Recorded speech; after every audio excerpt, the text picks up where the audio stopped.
Hi, I'm Deacon Steve, and this reflection is for Pentecost Sunday. Expect, rely, trust, submit, and have fortitude. This is from the diary of Saint Perpetua. Another day, as we were eating, we were suddenly dragged away to be tried, and we came to the forum. The others confessed when asked, so they came to me, and my father appeared there with my son, saying, "Perform the sacrifice. Have mercy on the child." And Hilarion, the procurator, said, "Spare your father's gray hair. Spare your infant boy. Make a sacrifice for the emperor's prosperity." And I answered, "I am a Christian." Then Hilarion passed sentence upon us all and condemned us to the beasts, and we went cheerfully down to the cells. Perpetua was executed in Carthage in the year 2003. The early Christians were an odd lot. They lived in an oppressive society. The wealthy even paid philosophers big money to teach them how to find some purpose, some satisfaction, and perhaps just a little slice of peace in a culture that would squash the very spirit of a man.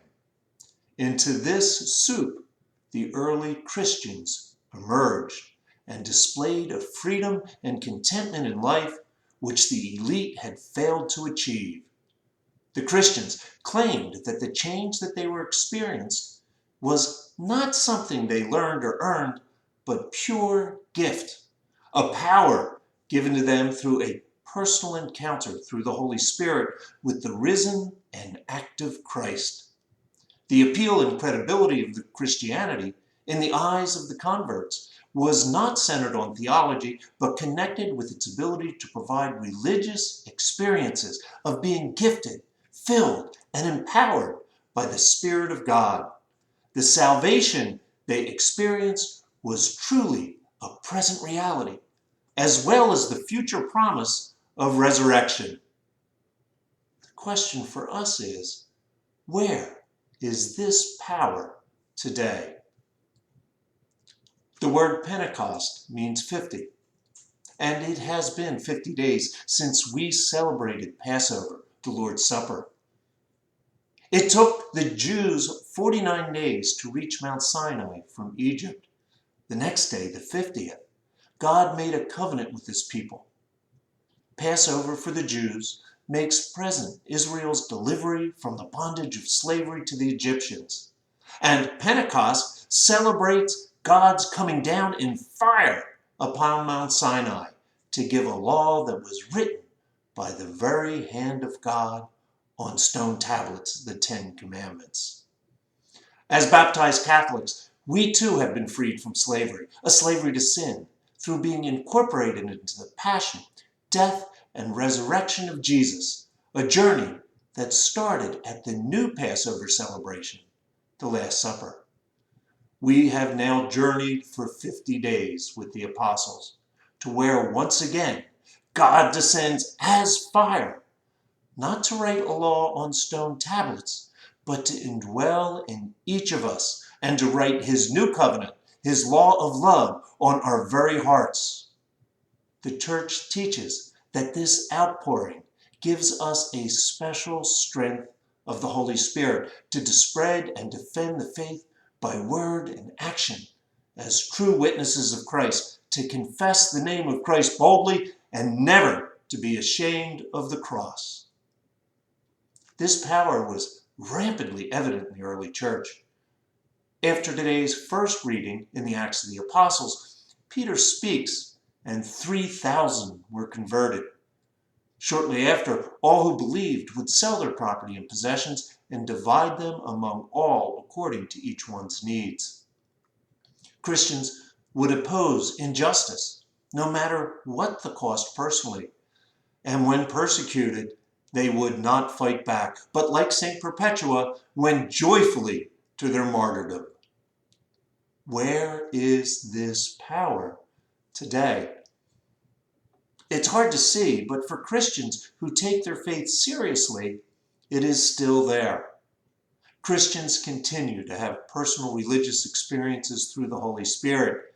These encounters change their outlook on life and initiate a new set of behaviors. Just last weekend, I witnessed two young men giving their life to Christ through ordination to the priesthood. In addition, Christians still feel a call to the mission of making disciples of all men. We can see this in such organizations such as Cresceo. And in the past century, there has been an increase in spirit-based worship as witnessed by the charismatic movement. What has changed since the early days to seem to have put the workings of the Holy Spirit into the background. Well, many have substituted tradition and theology for the gift of a living relationship with God.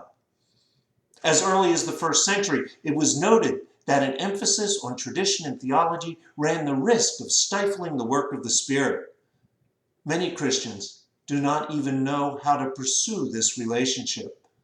Others identify themselves as Christians, but have no religious urgency, or they separate their work and religious life. This waters down the perception of the overall power being displayed by active Christians. Now, my pastor, Father Pat, worked for many years to try to buy property where the homeless could live and get help. There were many of what I would consider disappointments. After one such setback, a property had been found, but a change in zoning was rejected, therefore making the property unusable. I asked Father Pat if he was frustrated. He responded that no, if it didn't work out, it was not the right time or the right property. After all, it was not his project, but God's, and it would come together in God's time. Father Pat expected and relied on the Holy Spirit. He trusted and was submissive to the Spirit's will, and he did not give up in the face of adversity. He displayed fortitude. How can we grow in our relationship with the Holy Spirit? By expecting, relying, and trusting in the Spirit. By being submissive and acting with fortitude. A few years ago, Father Pat was able to purchase a hotel just off I-75, now named Saving Mercy. Happy Pentecost Sunday. Today we celebrate the pure gift, power, given to each of us through a personal encounter through the Holy Spirit with the risen and active Christ. If we make this gift the very center of our being, we will experience a salvation that is not only the promise of a future resurrection, but of a present reality. Expect, rely, trust, submit, and have fortitude.